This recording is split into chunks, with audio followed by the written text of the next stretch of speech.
All right, so that was 140 for 15. I'm quite happy with that. I thought I was gonna fail a lot sooner than that. So this morning I woke up, was hungry, had a big ass meal, and then 30 minutes later, I'll do this. So that set was done basically 30 minutes after food. I had, actually it's funny because for breakfast I had steak, I was that hungry, and a whole bunch of eggs and bread and whatever. So heavy meal. Then I end up doing this squat. And the funny thing about these sets, for the most part, especially today, is that I don't know whether you guys have realized, but strength is all about core. That's truly what I feel. This is why some of you guys talk about, belts improving your lifting, is because it just reinforces the core. With a full belly of food, steak at that, I had trouble today controlling my breathing, and I had trouble kind of clenching down or rooting, my core. I felt very unstable kind of through the mid trunk. So, breathing was upset. I felt my lower back was threatening to round and all sorts. So definitely heaps of power leakage through there, which leads me to the next thought. When you think about strength sports, when you think about power output, where is the biggest source of power leak? You're going to leak most of your power through the spine, right? There's so many joints there. There's so much instability there. You're not going to leak it through your femur, right?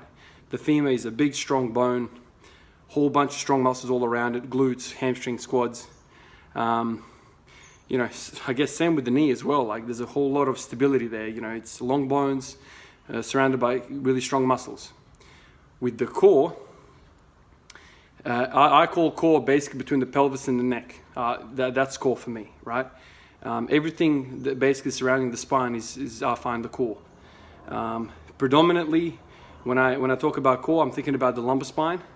I feel like that's where your body has the most amount of instability because there's no ribs coming in and supporting. It's just purely your lumbar spine, the vertebra there, and then all the muscles around it, which there are many. Some people call it, abs, but it's more just than abs, So when you have a full belly of food, your diaphragm has a difficulty in basically going up and down and taking your breath in, and it's basically obstructed from taking a full breath because there's obviously food in there. So if you cannot stabilize your diaphragm, if your diaphragm can't lock in and all the other muscles around it, then you're going to have a lot of leaking power through the midsection. I find that the most after meals. This is why I prefer not to eat before I work out, because when I work out, number one, I feel sleepy and I don't feel all that excited because my body just goes into, the parasympathetic nervous system, type of thing where it just wants to digest and sleep, right? Whereas if I wake up and I don't have any food and I just come in here, warm up and go, I just feel like, I don't know, I just feel a lot stronger, a lot more stable through the core. When I'm doing these sets, these high rep sets, it's most evident to me because, you guys might think that the reason why I give out on some of these sets is because my legs are tired. It's not the case. Rarely do I feel my legs. Sure, I feel the quads kind of like warmed up and whatever and burning, but that's not what's giving me out. It's basically the core. The core gives out. My core is not strong enough to withstand that much punishment. And then eventually I start kind of like, breaking form, the spine, and I have trouble breathing and whatnot. So, which is interesting because the more metabolic conditioning you do in these type of sets, the more oxygen demand you're going to have, and you're going to want to breathe quicker. The quicker you breathe, the more instability you introduce into the core because the diaphragm is doing up and down, taking the breaths in. So this is why we're weaker when we're huffing and puffing. Whereas when we're doing 1 rep maxes and we're completely rest rate of 16, 14, whatever per minute, and you're calm and you can take a deep breath in, clench, and not have a feeling of oxygen starvation because your legs are burning and you're huffing and puffing or whatever. So I just wanted to kind of talk about that. I truly feel strength is all about core. Some guys get it all confused that if you don't have a six-pack, you have a weak core. I don't do any core work.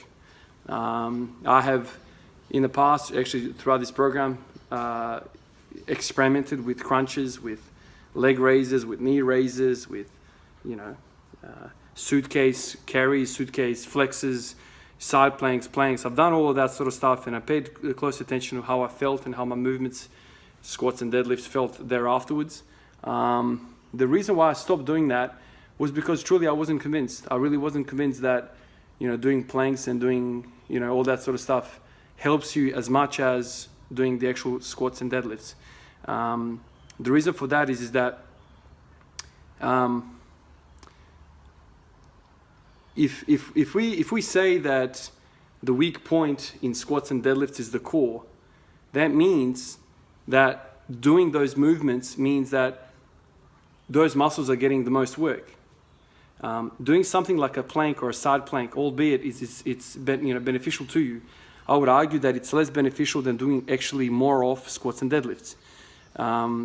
Because truly plank is probably the best one, and side plank, but anything that introduces a lumbar flexion, lumbar extension as its main component of the exercise, like sit-ups and crunches, is basically teaching the core to do the wrong thing. What the core should be doing is stabilizing the spine so it doesn't flex and extend. So for us to be doing an exercise that encourages that movement, what are we actually sending? Like, what sort of signals are we sending to the body? All we want the lumbar spine to do is stay in its natural curve, right? We don't want to be flexing and extending. So by putting a lot of load, like 140 kilos, whatever it is, 70%, 60% for whatever weight that is for you, and doing a set of 20 and making sure that your spine is perfectly flat throughout the whole movement, there it is. That's your core workout. Because the bar wants to fold you over every single rep, and you resisting that is a workout. So, a lot of people have said to me, how do you must have a really strong core, you're squatting ass to grass all the time, and you must have a really strong core. The truth of the matter is I don't do core work. I just do more squatting. This doesn't sound like anything special to you guys, and you probably don't believe me, but truly, like, if you want to have a strong core, if you want to squat ass to grass, you just got to get your core stronger by doing the movement that we're talking about. Start with something light and then just take it to sets of 20, and you'll see that that's a lot of work for your core. Anyway, when you have a full belly, like this morning for me, I had a full belly of food, and I truly feel the difference when my core is engaged and when my core isn't engaged. Now, I got 15 the other day where I didn't have a full belly of food, but I felt like I didn't work as hard as I did for this one.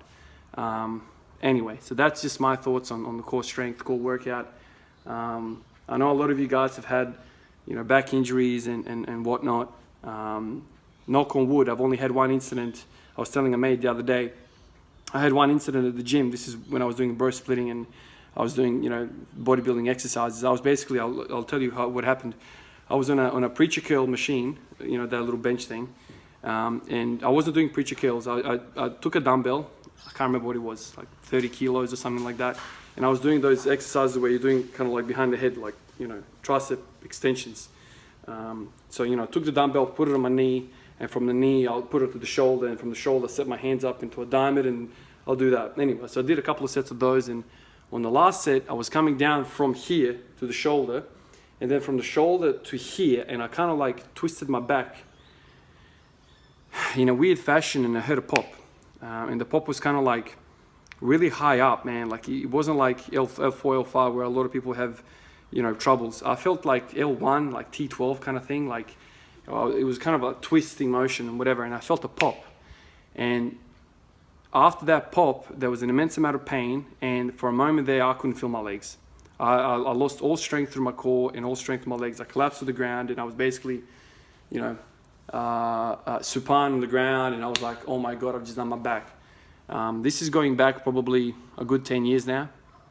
I was telling my mate the other day, I basically sat there for 10 or 15 minutes, and I was just like in disbelief. I can't believe this has happened to me. Like, when I started training, it was all about, proper technique, making sure I do everything correctly, no ego lifting. I was terrified from day one walking into the gym of doing my back in. A lot of people around me have had back, injuries, and I've seen the devastating effects of that. So I just thought from day one, I'm not going to screw around with this sort of crap, and I'll just, make sure my technique is perfect.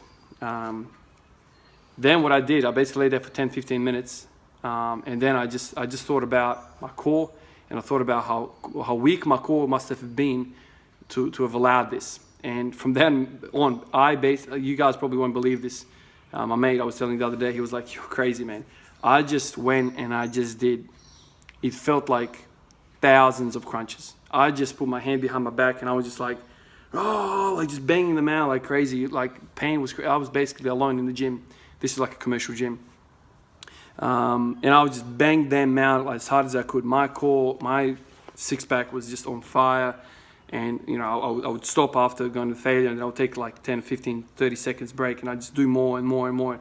I must have been there for 30, 45 minutes. I just kept going and going and going. And the weird thing about this is that after absolutely annihilating my interior core, I gingerly kind of got up, stood up, and I felt fine. I really felt fine. That weakness through my legs was gone. I basically gingerly kind of walked out. I took a whole week off, and I was fine. Like from that popping sound to me walking out fine, it was like two worlds apart. I don't know what that was. Maybe it wasn't a disc prolapse. Maybe it wasn't anything major. All I can tell you is that I had a pop, and then there was weakness in my legs. There was a lot of pain in my mid back. I dropped to the ground. It basically took my breath away. It was quite a lot of pain there. But after 10 or 15 minutes of laying there, I had enough pain relief, I guess, for me to do the exercise that I chose to do, crunches. And this was just out of insanity. I thought, you fucking piece of shit core, I'm gonna work you from now on until forever. I'm just gonna concentrate on core.